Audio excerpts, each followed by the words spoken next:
नमस्कार, news for nation देख रहे हैं आप और मैं हूं शुभी आपके साथ। बिहार में विधानसभा चुनाव को खत्म हुए पूरे 2 महीने का वक्त बीत चुका है, लेकिन अभी तक बिहार में कैबिनेट विस्तार नहीं हुआ। इसको लेकर फिलहाल जो बिहार के सियासी गलियारों से खबर आ रही है वो ये है कि आने वाले कुछ वक्त में ही बिहार में कैबिनेट का विस्तार हो सकता है, यानी कि अब काउंटडाउन शुरू हो चुका है। अब ऐसे में तमाम मंत्री नेताओं की बेचैनी देखने को मिल रही है, खास करके अगर हम भाजपा के एमएलसी और वार्ड पार्षदों की बात करें और एमएलएस की, तो वो कुछ ज्यादा ही बेचैन दिख रहे हैं। नागपुर से लेकर दिल्ली तक की परिक्रमा करते दिखाई दे रहे हैं। कोई आरएसएस का दरवाजा खटखटा रहा है तो कोई दिल्ली में इस इंतजार में बैठा है कि उन्हें दरियादिली दिखाई जाएगी। अब ऐसे में क्या कुछ खबर है, आपको बताते हैं।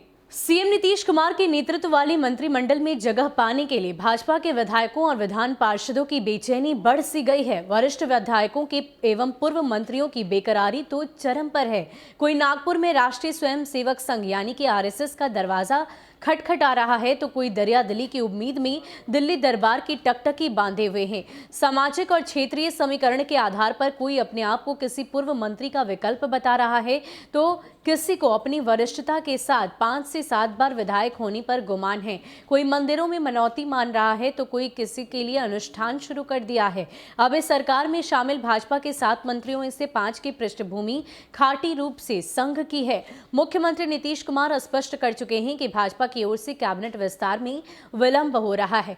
भाजपा जब चाहेगी वह विस्तार के लिए तैयार है। इसी बीच चर्चा है कि भाजपा 2-3 दिन के अंदर मुख्यमंत्री को कैबिनेट के लिए मंत्रियों के नाम की सूची सौंप देगी। इस हिसाब से बहुत संभव है कि 28 से 30 जनवरी के बीच मंत्रिमंडल का विस्तार हो जाए।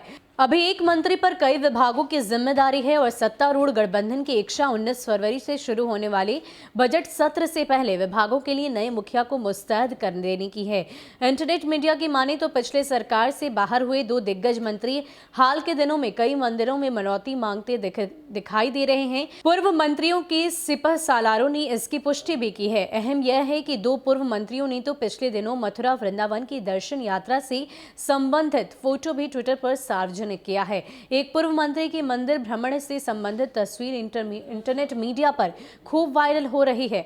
वरिष्ठ नेता बताते हैं कि पार्टी वफादारों और रीति नीति व विचारधारा से जुड़े विधायकों व विधान पार्षदों को मंत्री बनाने के लिए तवज्जो देगी। हालांकि अपवाद के तौर पर दूसरे दलों में भाजपा में शामिल हुए नेताओं को भी मौका मिल सकता है। इसी वजह से कैबिनेट विस्तार में नामों को लेकर पेच फंसा है।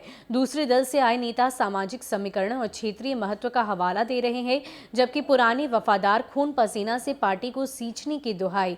ऐसे में नए उभरते नेताओं के लिए भी चिंता करनी है, जिन्हें पार्टी अक्सर युवा भारत का प्रतिनिधि बनाती रही है, क्योंकि मंत्रिमंडल में सीमित स्थान है और पार्टी में कई योग्य दावेदार, इसलिए नए मंत्रियों के चयन में भाजपा समय ले रही है। दरअसल नामों की घोषणा और शपथ ग्रहण के बाद पार्टी कोई बखेड़ा नहीं खड़ा करना चाहती।